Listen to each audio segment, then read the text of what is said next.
स्वर्ग, नरक सब अपने हाथ में ही है। एक बार अवश्य सुने। एक बुजुर्ग महिला की मृत्यु हो गई। यमराज उसे लेने आए। महिला ने यमराज से पूछा, आप मुझे स्वर्ग ले जाएंगे या नरक? यमराज बोले, दोनों में से कहीं नहीं। तुमने इस जन्म में बहुत ही अच्छे कर्म किए हैं, इसलिए मैं तुम्हें सीधे प्रभु के धाम ले जा रहा हूँ।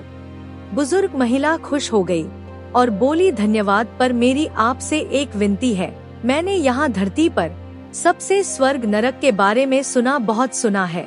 मैं एक बार इन दोनों जगहों को देखना चाहती हूँ। यमराज बोले, तुम्हारे कर्म अच्छे हैं, इसलिए मैं तुम्हारी यह इच्छा पूरी करता हूँ। चलो हम स्वर्ग और नरक के रास्ते से होते हुए प्रभु के धाम चलेंगे। दोनों चल पड़े। सबसे पहले नरक आया। नरक में बुजुर्ग महिला ने जोर जोर से लोगों के रोने की आवाज सुनी।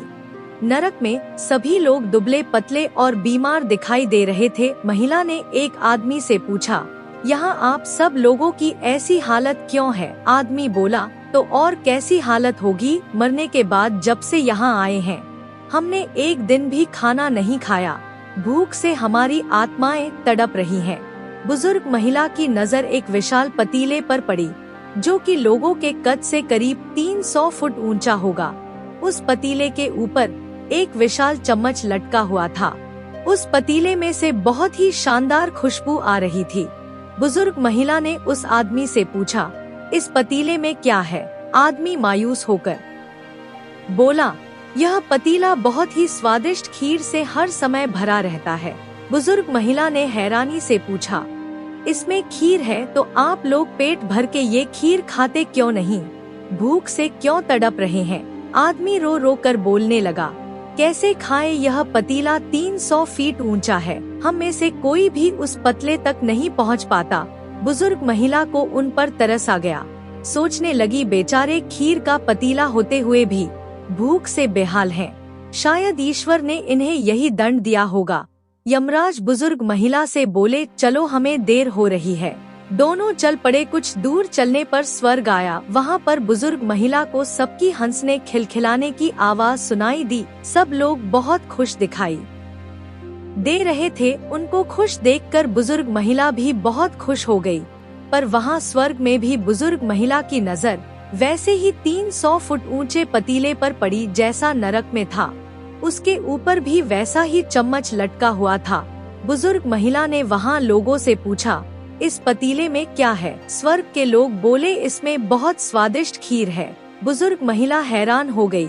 उनसे बोली, पर ये पतीला तो 300 फीट ऊंचा है, आप लोग तो इस तक पहुंच ही नहीं पाते होंगे।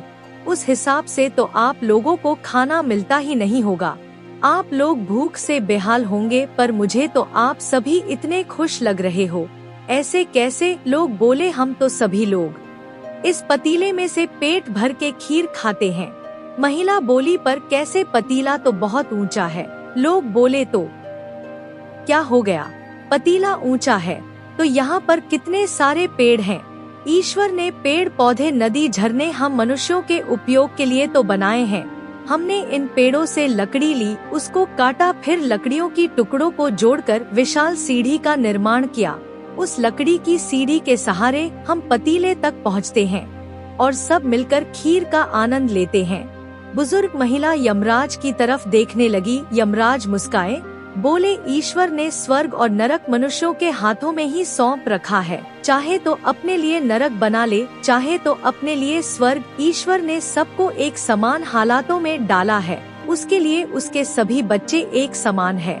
वो किसी से भेदभाव नहीं करते। वहाँ नरक में भी पेड़ पौधे सब थे, पर वो लोग खुद ही इतने आलसी हैं। उन्हें खीर हाथ में चाहिए।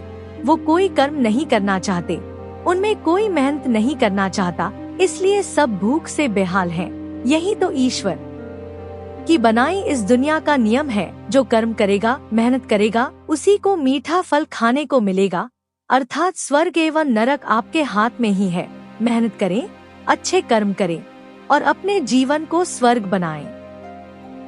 दोस्तों, अगर आपको कहानी पसंद आई तो वीडियो को लाइक करें, कमेंट करें, चैनल को सब्सक्राइब करें और अपने अधिक से अधिक दोस्तों को शेयर करना ना भूलें। धन्यवाद।